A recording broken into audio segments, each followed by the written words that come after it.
अस्सलाम वालेकुम एस्पिरेंट्स। आज जिस टॉपिक पे हम बात करेंगे वो है inspector anti narcotics force ministry of narcotics control में की जो जॉब आई हुई है थ्रू एफपीएससी की recent advertisement FPSC advertisement number 8 के तहत जो आई है उसके बारे में बात करेंगे। इस जॉब की क्वालिफ़िकेशन के बारे में लोगों को कन्फ्यूजन है कि इस जॉब की क्वालिफ़िकेशन और पर्टिकुलर रिक्वायरमेंट्स क्या क्या हैं। अगर आप एडवर्टाइजमेंट में देखें तो उन्होंने लिखा हुआ है सेकंड क्लास और ग्रेड सी बैचलर डिग्री और equal qualification recognized by HEC. और सेकंड नंबर पे उन्होंने लिखा है 2 years post qualification experience in law enforcement agency और सिक्योरिटी एजेंसी।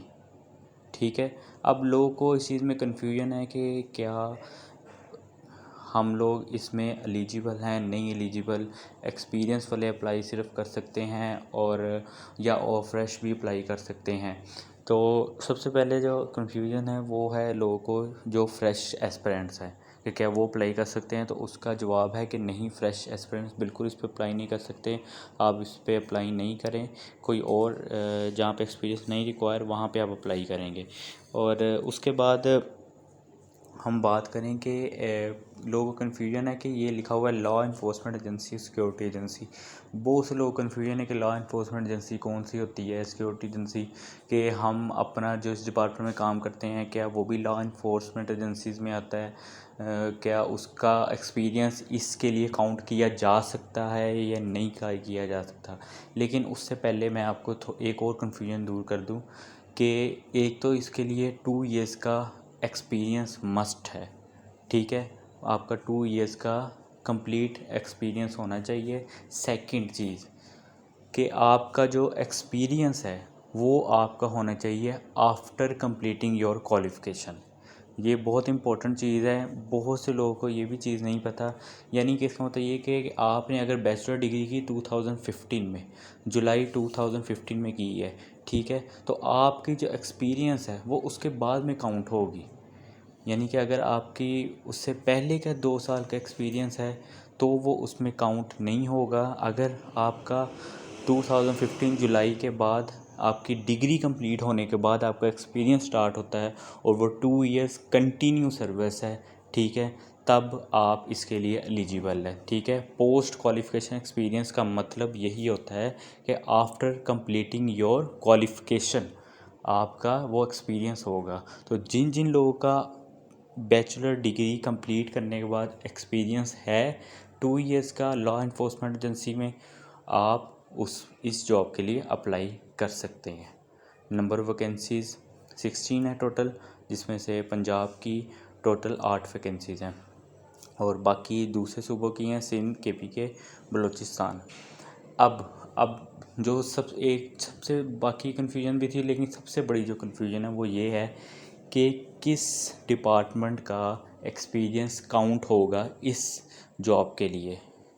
तो ये जो वीडियो और अब जो पोर्शन आप देखने लगें उसके बाद आपको बिल्कुल कन्फ्यूजन आपकी दूर हो जाएगी कि किस डिपार्टमेंट के लिए का एक्सपीरियंस काउंट होगा।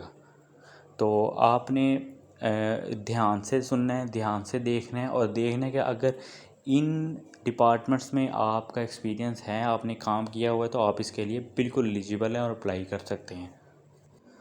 तो ये देखें, ये आपके सामने है वो सभी लिस्ट जो कि लॉ इन्फोर्समेंट एजेंसी और सिक्योरिटी एजेंसी जिसे कह सकते हैं जिसका एक्सपीरियंस काउंट होगा। सबसे पहले पुलिस, चाहे आप किसी भी सूबे से हैं, Punjab police, Sindh police, KPK police, Balochistan police, आपका एक्सपीरियंस काउंट होगा। सेकंड नंबर पे है एयरपोर्ट सिक्योरिटी फोर्सेस यानी कि ASF।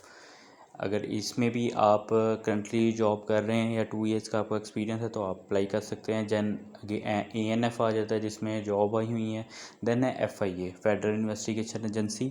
देन है FC फ्रंटियर कॉन्स्टेबलरी, यहाँ पे भी अगर आपका एक्सपीरियंस है तो आप अप्लाई कर सकते हैं। जो 6 नंबर पे आता है वो आता है NH and MP national highways and motorway police. National highways and motorway police में भी अगर आपका एक्सपीरियंस है तो आप अप्लाई कर सकते हैं। NPC national police academy, PC Pakistan coast guard, इसमें भी अगर आपका एक्सपीरियंस है तो अप्लाई कर सकते हैं। हाँ, रेलवे पुलिस में भी अगर आप जॉब कर रहे हैं, देन कस्टम्स बहुत इंपॉर्टेंट डिपार्टमेंट है पाकिस्तान का, कस्टम्स में भी अगर आप जॉब कर रहे हैं, ठीक है, और आपकी जॉब होनी चाहिए एज़ यूनिफॉर्म जॉब होनी चाहिए, ठीक है, आपकी लॉ इन्फोर्समेंट के तहत आपकी जॉब होनी चाहिए। देन गिलगित बल्तिस्तान स्काउट, ये जो कि गिलगित बल्तिस्तान हमारा एरिया वहाँ पे है। पाकिस्तान रेंजर्स में भी अगर आप जॉब है कहीं पे भी, पंजाब रेंजर्स, सिंध रेंजर्स, कहीं पे भी आप कर सकते हैं। देन है directorate general of intelligence and investigation. Then है CTD, काउंटर टेररिज्म डिपार्टमेंट, ठीक है, काउंटर टेररिज्म डिपार्टमेंट भी सभी सूबों में होता है, सिंध, पंजाब, तो आप अगर सर्व कर रहे हो तो आप कर सकते हो। देन है RFP, reserve frontier police, SCU, special combat unit, ये भी काफ़ी सूबों में है। डॉल्फिन फोर्स आपको पता है कि ये होती है पंजाब में, अगर आप इसमें भी जॉब कर रहे हैं तो अप्लाई कर सकते हैं। एलीट फोर्स में भी अगर हैं तो पंजाब कौमी रज़ाकार पुलिस, कौमी रज़ाकार जो कि पंजाब पुलिस में होता है। SSU, स्पेशल सिक्योरिटी यूनिट, इसमें भी अगर आपका जॉब है, एक्सपीरियंस है, post qualification after complete your qualification तो अप्लाई कर सकते हैं। देन इस्लामाबाद पुलिस और इस्लामाबाद ट्रैफिक पुलिस, तो ये वो सभी अदारे हैं। अब इसके बाद आपकी कन्फ्यूजन बिल्कुल ख़त्म हो जानी चाहिए कि आपके किस में एक्सपीरियंस है, किस में नहीं। बहुत से लोग ऐसे भी थे, ये वीडियो बनाने का मकसद यही है कि आपकी जो कन्फ्यूजन है वो बिल्कुल ख़त्म हो जाए, कि किसी को कन्फ्यूजन है। बहुत से लोग ऐसे भी थे, वो कह रहे थे कि हम लॉ से रिलेटेड जो डिपार्टमेंट्स हैं उसमें काम कर रहे हैं, यानी कि कोई डिस्ट्रिक्ट कोर्ट में काम कर रहा है या किसी और कोर्ट में काम कर रहा है, या कोई ऐसे इदारे हैं जहाँ पे लॉ मेकिंग होती है, तो हम भी केस में ली जाएँ क्योंकि हम भी लॉ इन्फोर्समेंट। तो ऐसी बात नहीं है, ऐसे इदारे एलिजिबल नहीं हैं। जो मेंशन्ड अदारे हैं, डिपार्टमेंट्स हैं, सिर्फ़ और सिर्फ वही एलिजिबल हैं जो आपको अभी लिस्ट नज़र आ गई है।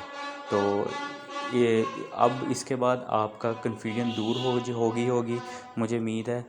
अगर आपको अभी भी कोई क्वेश्चन है तो कमेंट में आप पूछ सकते हैं, कमेंट में इसका जवाब दिया जाएगा। Thank you so much.